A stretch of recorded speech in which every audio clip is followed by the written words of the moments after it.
The fluorescent lights in the Human Resources office always hummed with a low, irritating buzz that drilled right into my temples. But today, the pounding in my head came from pure, unadulterated shock.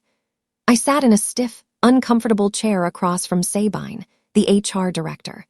Her smile was tight, practiced, and didn't reach her eyes. It was the kind of smile a shark might give before biting a seal in half. She folded her manicured hands on top of a thick manila folder, looking at me with a performance of sympathy that made my stomach churn. "We are so incredibly sorry, Marin," Sabine said, her voice dripping with an artificial sweetness that felt suffocating. "The company is going through a necessary restructuring phase. We have to make difficult, strategic cuts to ensure our future growth and agility in the market." I blinked, trying to process the words coming out of her mouth. They felt heavy and nonsensical. "Restructuring? Sabine, I manage the entire server architecture. I am the only one who knows the encryption protocols. You can't just cut the system administrator without a transition plan. The system will collapse." Sabine didn't look at the paperwork. She didn't look at me. She looked past me, toward the glass wall that separated her fishbowl office from the lobby. "We have decided to move in a different direction. We need someone more adaptable to the executive team's vision, someone with a fresh perspective." Through the glass, I saw her. A woman with perfectly styled blonde hair and a designer dress was standing by the reception desk. She was checking her makeup in a compact mirror, completely unbothered by the tension in the room. I recognized her immediately from the photos on the vice president's social media. She wasn't IT. She was the VP's mistress, and she was currently smirking at me. "My name is Marin Pierce. For the last 5 years, I was the ghost in the machine at Callison Technologies. I was the systems administrator, a title that sounds boring to most people, but meant I held the keys to the kingdom. I managed every internal password, every encryption key, and every secure backup that kept this multi-million-dollar company from collapsing into digital chaos. I was the invisible glue holding the operation together. I was the first one in the office at 7:00 a.m., unlocking the servers while the coffee brewed, and the last one to leave at 8:00 p.m., watching the cleaning crew vacuum the carpets. I lived on cold coffee and the quiet satisfaction of a job well done. While I worked in the shadows, ensuring data integrity and preventing cyberattacks, the vice president, Lucian Hale, took the spotlight. He was charismatic, handsome in a polished way, and completely technically illiterate. Lucian was the kind of man who thought the cloud was actual weather and that encryption was just a buzzword to put on sales brochures.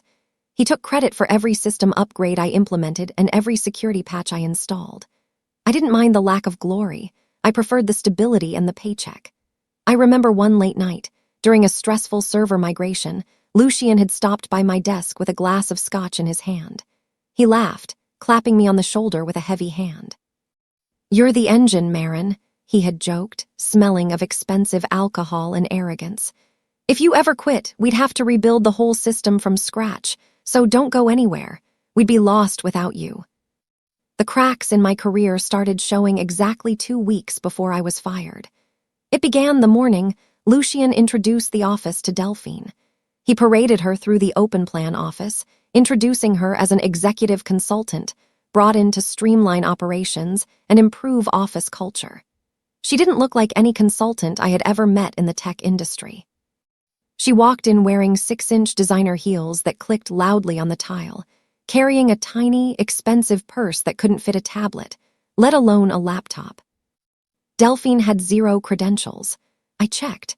Her LinkedIn profile was a ghost town of vague titles like brand ambassador and lifestyle coordinator.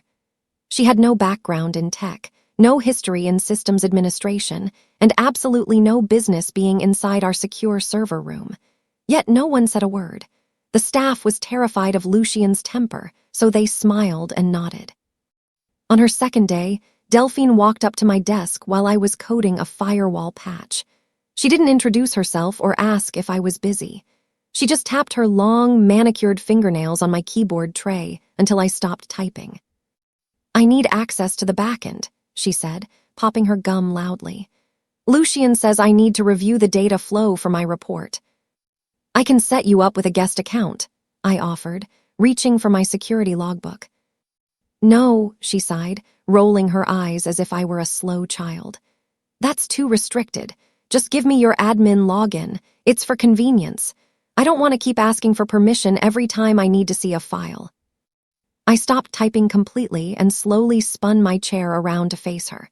The request was insane. Giving away admin credentials was a fireable offense. It was the cardinal sin of cybersecurity. It was the equivalent of handing the keys to a bank vault to a stranger on the street.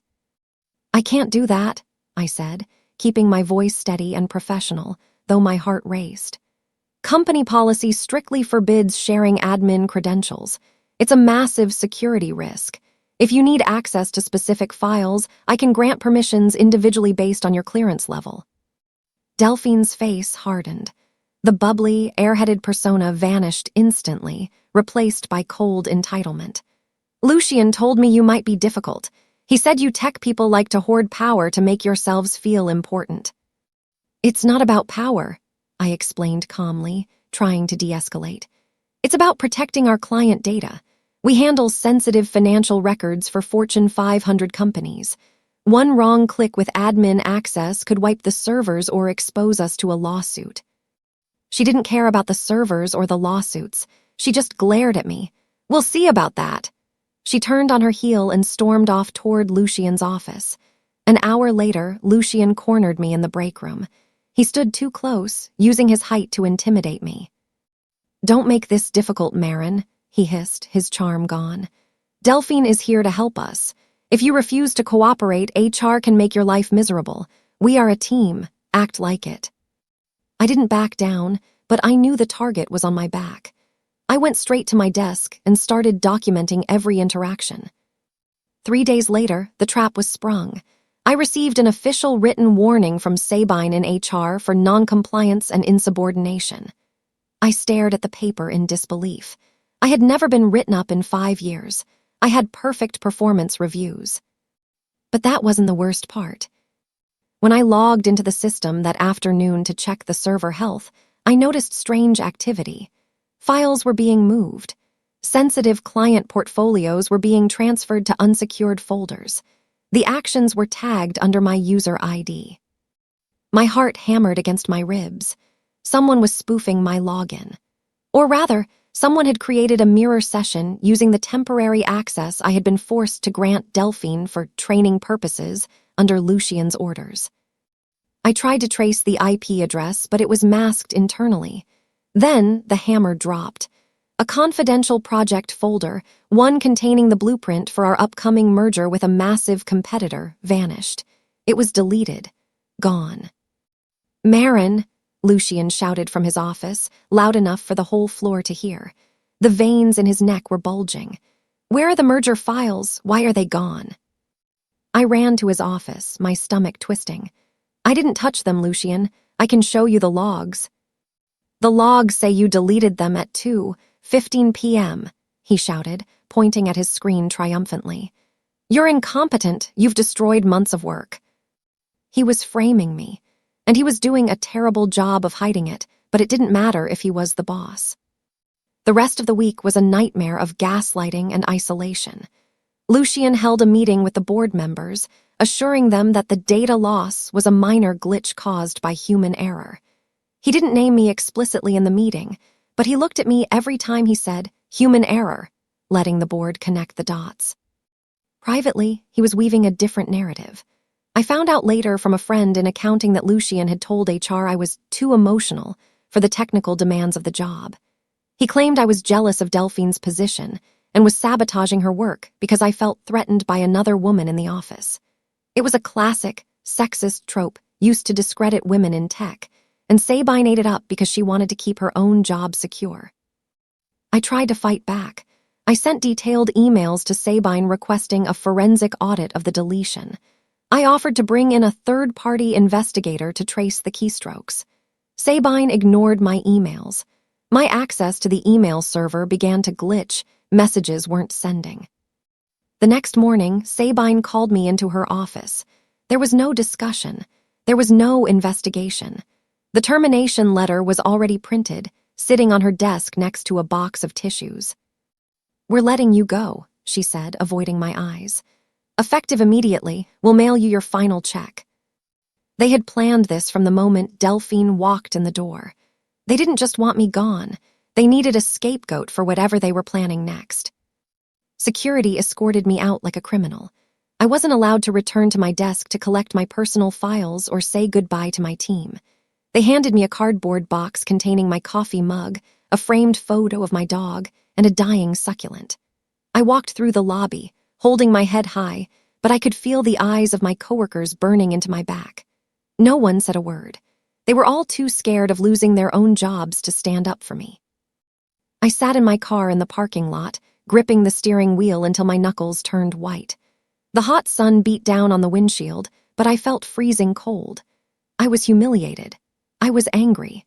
I had given 5 years of my life to this company, sacrificing my social life and my sleep, and they threw me out like trash so the VP could play house with his girlfriend. I looked up at the glass building one last time. I remembered Lucien's face as I left.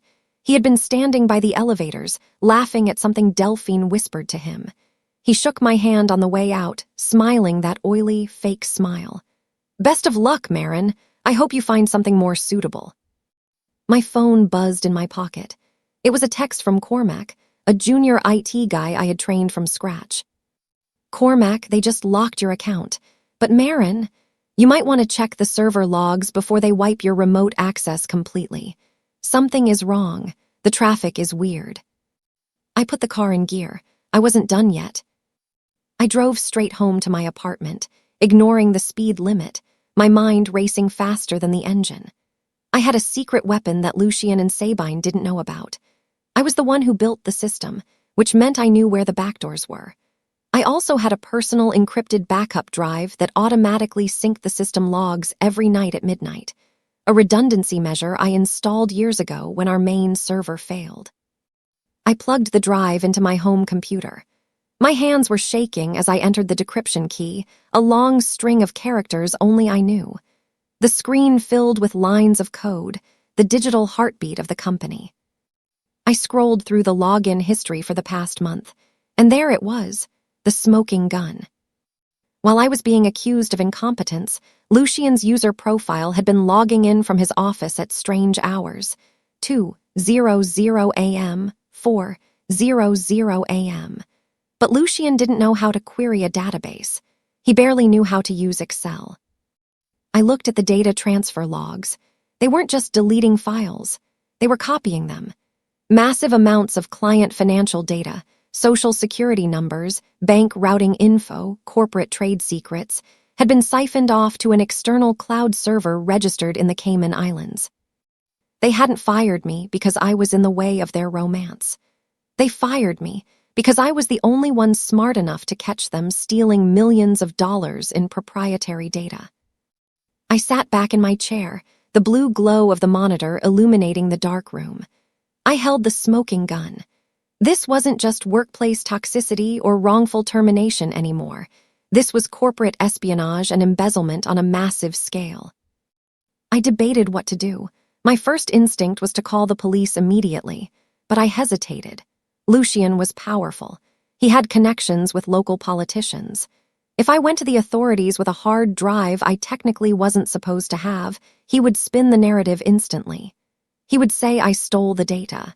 He would say I was a disgruntled ex-employee trying to frame him. He had the money for lawyers, I didn't. They had already planted the seeds with HR that I was unstable and vindictive. If I played this wrong, I would end up in jail while they sipped margaritas on a beach paid for with stolen money. I didn't want revenge. Revenge is emotional and messy. I wanted justice, and justice required a strategy. I needed to make sure the evidence was undeniable. I needed to make sure that when the hammer dropped, there was no way for Lucien to dodge it. I couldn't do this alone. I needed someone who operated outside of the company's influence. I reached out to Leif. He was a freelance cybersecurity investigator I had hired once to patch a vulnerability in our firewall 3 years ago. He was quiet, expensive, and hated corporate politics more than I did. He operated in the gray areas of the law where truth was the only currency. We met at a greasy spoon diner on the edge of town, far away from the prying eyes of the business district. I slid a USB drive across the sticky table. "Tell me what you see," I said, watching him closely. Leif plugged it into his rugged, sticker-covered laptop. He typed in silence for 10 minutes, his face illuminated by the scrolling text. He took a sip of black coffee, then looked at me with serious, tired eyes. "Marin," he said, his voice low, "this isn't just misconduct. It's criminal-grade data laundering. They are stripping the metadata from client files and selling the raw analytics to a competitor on the black market. The transfer protocols are sloppy, though. Whoever is doing this thinks they are invisible because they have admin access." "Lucian thinks he's untouchable," I said, clenching my fist. "He's reckless," Leif corrected. "But this data proves the theft. It doesn't prove who was at the keyboard. They used your credentials for the deletion to frame you. They could claim you did the transfer too." Leif was right. That was the wall I kept hitting. The logs showed the theft, but the attribution was muddy. Lucian and Sabine had been smart enough, or perhaps Delphine had been devious enough, to use the chaos of my firing to muddy the waters. "If you go to the board now," Leif warned, closing his laptop, "Sabine will produce the termination paperwork. They'll say you did this in retaliation. They have falsified your performance reviews to show a history of erratic behavior. I checked the public records. They already updated your file." I felt a cold pit in my stomach. So they win. They steal the company blind and blame me. "Not necessarily," Leif said, tapping the table. "Check the deletion logs again." I looked at the screen. My name appeared as the user who deleted the stolen data. But the timestamp was from yesterday, 6 hours after I had been escorted out of the building by security. They made a mistake, I realized, a smile forming. They kept using my login after they revoked my physical access. They were too lazy to set up a new admin profile for Delphine. "Exactly," Leif grinned. "But we need more than a timestamp. Timestamps can be argued as automated scripts. We need to catch them in the act live." I went home and prepared my countermove. I created a clean, annotated copy of the server logs, highlighting the discrepancies. I secured official timestamps from the building's security system, proof I was not in the building when I was logging in. I gathered emails that proved Lucian and Sabine had access to my credentials. I was building a fortress of evidence. I barely slept, fueled by adrenaline. Then my phone rang. I looked at the caller ID. It was Sabine. I let it ring 3 times before answering. I put it on speaker and hit record on my other device. "Hello," I said, keeping my voice flat and detached. "Marin, hi," Sabine sounded breathless, panicked. The sharks had stopped swimming and started drowning. "Look, I know things ended poorly, but we have a situation. The main server has crashed. We can't access the client database. The encryption key isn't working." I smiled. They had tried to change the admin password and locked themselves out. Delphine had likely tripped the failsafe I coded years ago, a deadman switch that freezes the system if unauthorized admin changes are made without the master key. "That sounds like a problem for your new adaptable admin," I said coldly. "I'm sure she can figure it out." "Marin, please," Sabine's voice cracked. She sounded on the verge of tears. "Delphine, she accidentally deleted the access path to the entire archive. We have a client presentation in 2 hours. Lucian is furious. If we don't get back in, we lose the merger deal. We lose everything." They were desperate. They were staring down the barrel of a multi-million-dollar failure, and their incompetence was the trigger. They needed me. "I can't help you, Sabine," I said. "I don't work there anymore, remember. You fired me for being incompetent." "We'll pay you," she pleaded. "Contract rate, triple your hourly. Just come in and unlock it, please. We can't fix this without you." This was it, the perfect opportunity. If I went back in, I could get direct access to the live server. I could see exactly what they had done since I left. I could plant the trap. I let the silence hang for a long moment, making her sweat. "Fine," I said eventually. "I'll stop by tomorrow morning. But I want the request in writing, sent to my personal email, admitting that the current staff is unable to resolve the issue. Done, she said instantly. I'm sending it now. Walking back into the Callison building felt surreal. It had been 3 days, but it felt like a lifetime. The receptionist looked at me with wide eyes, whispering into her headset. Cormac gave me a subtle nod from his desk, a look of respect on his face. Sabine met me at the elevators. She looked tired, her perfect makeup smudged.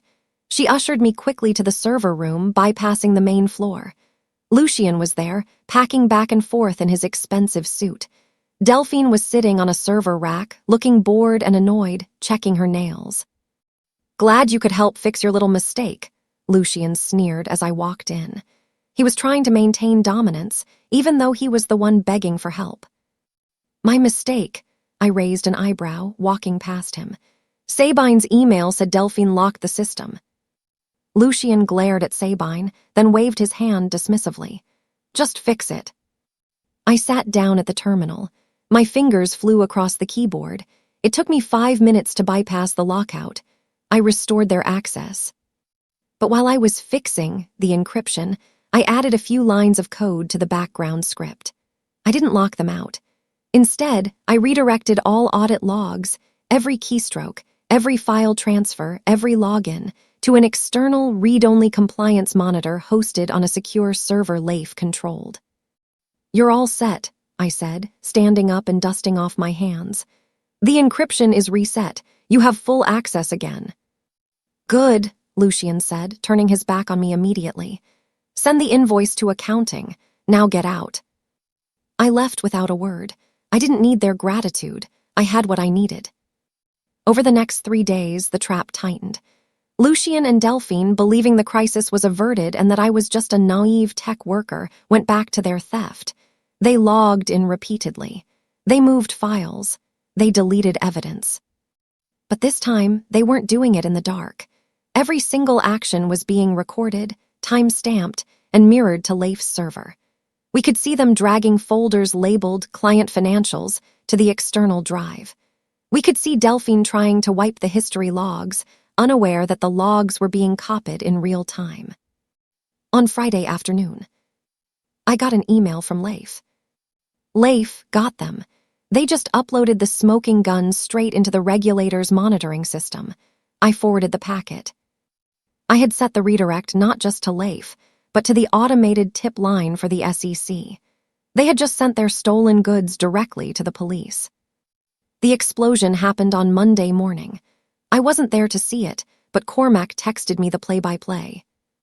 Lucian stormed into Sabine's office, slamming the door so hard the glass rattled in the frames. Why did the SEC contact us? He screamed. His voice carried through the vents and across the silent office floor. Sabine turned pale. She started making frantic phone calls. They realized that the compliance monitor I had installed wasn't just a passive log. It had flagged their altered reports as fraud and automatically notified the federal authorities. The office went into chaos. Legal counsel was running down the halls with stacks of paper. I sat at home, sipping tea, watching the rain. Then a courier arrived at my door. It was a cease and desist letter from Callison, accusing me of planting malware and threatening legal action. I laughed. It was a desperate move. They were scrambling, trying to throw anything at me to see what stuck. But a cease and desist letter is just paper when the FBI is looking at your hard drive. The board of directors scheduled an emergency meeting for Tuesday. Lucian, in a last-ditch effort to save his skin, decided to double down on the rogue employee narrative. He stood before the board and claimed that I had planted a logic bomb in the system to frame him. He claimed the stolen data was my doing, an act of revenge for being fired. He played the victim perfectly. Most of the board members looked ready to believe him. They wanted a clean solution. They wanted a villain they could fire to make the problem go away. But Thalia was there. Thalia was a board member who rarely spoke, but always paid attention.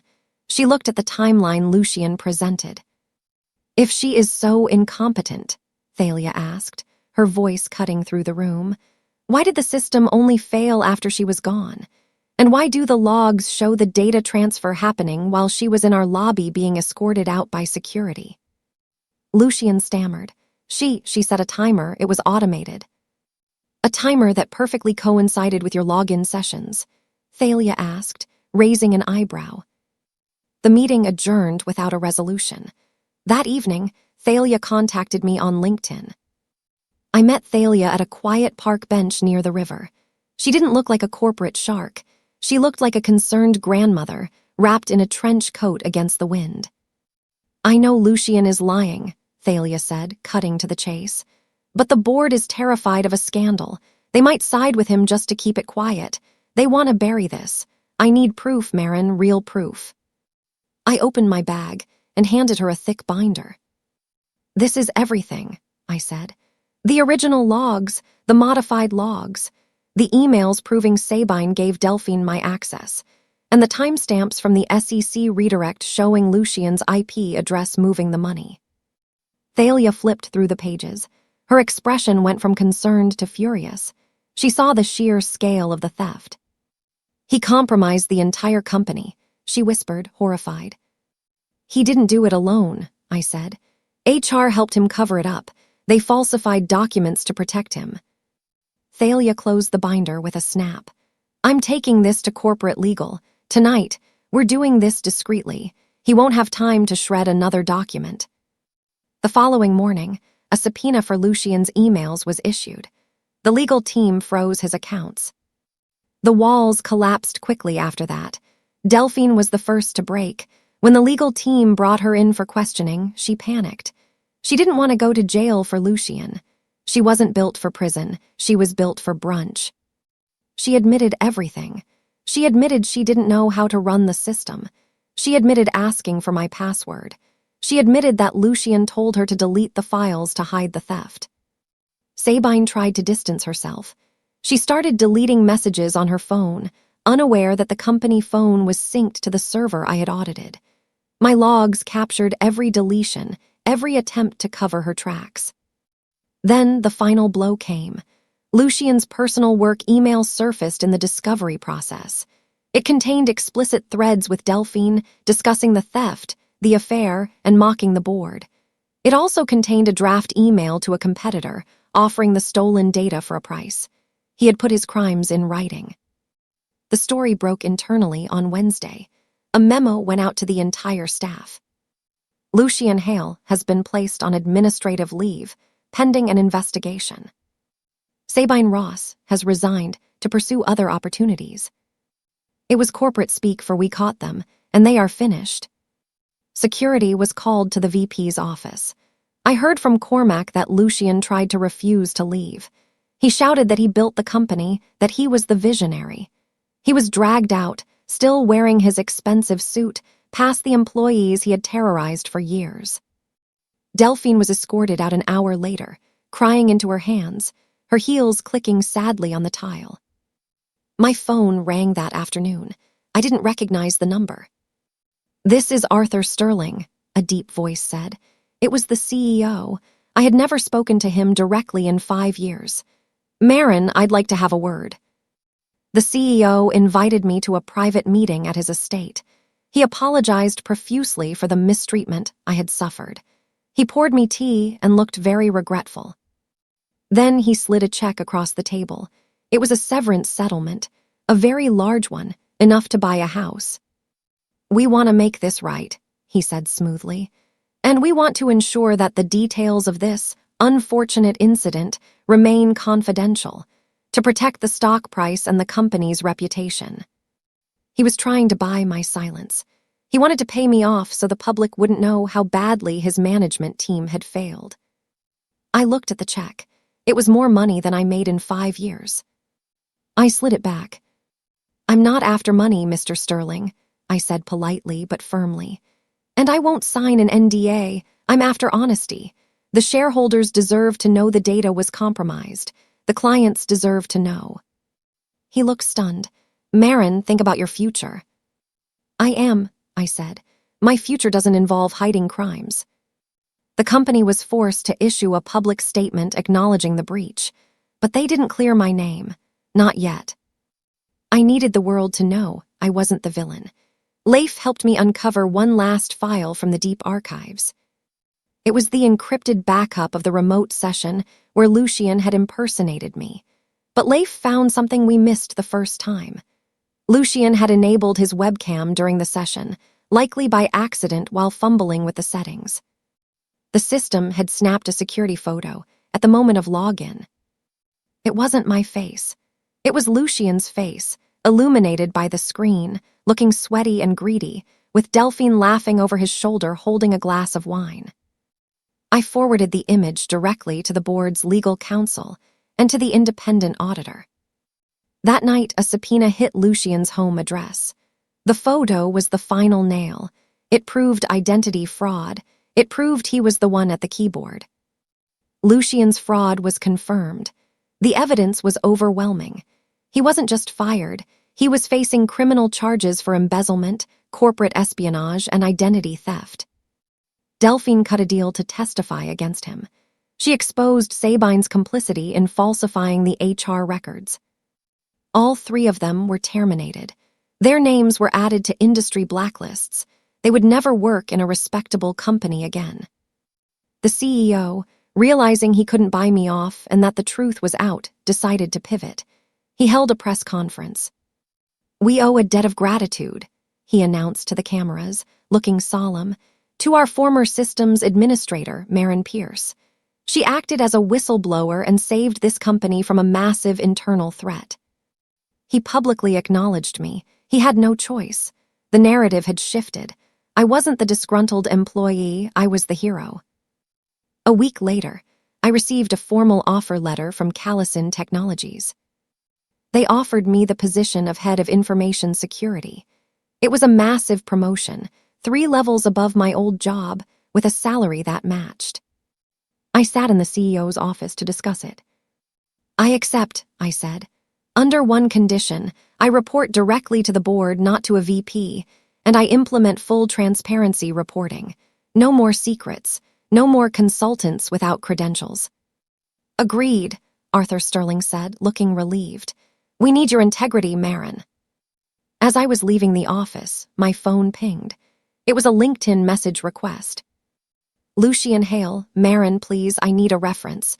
No one will hire me. I have a mortgage. We were a team, remember? You owe me this." I looked at the message. The desperation was palpable. He was begging the woman he tried to destroy. I didn't reply. I blocked him. I walked into the server room.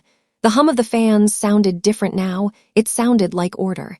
It sounded safe. I sat down at the master terminal.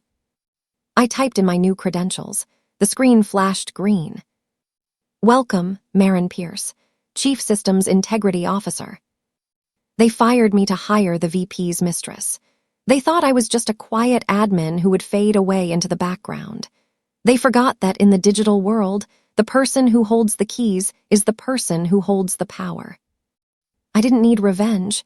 I didn't need to scream or shout. I just gave the truth a password they couldn't break. And integrity, unlike a corrupt VP, doesn't get deleted that easily. I smiled, cracked my knuckles, and got back to work.